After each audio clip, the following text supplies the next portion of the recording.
রবিবার তৃণমূলের শহীদ দিবস পালিত হয়েছিল ধর্মতলায়। রাজ্যের বিভিন্ন প্রান্ত থেকে কর্মী ও সমর্থকেরা উপস্থিত হয়েছিলেন।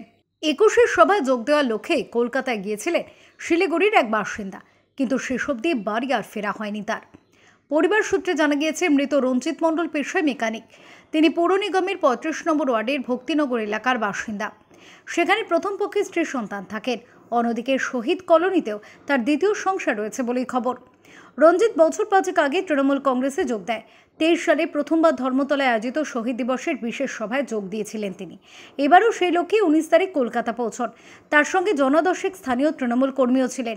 রবিবার তিনি ফেসবুকে একটি ভিডিও পোস্ট করেন, যেখানে দেখা যায় মধ্য সমুদ্রে একটি বোট ভাসছে। পরিবারের তরফে জানা গিয়েছে, বকখালিতে সমুদ্রে তলিয়ে গিয়ে রঞ্জিতের মৃত্যু হয়েছে।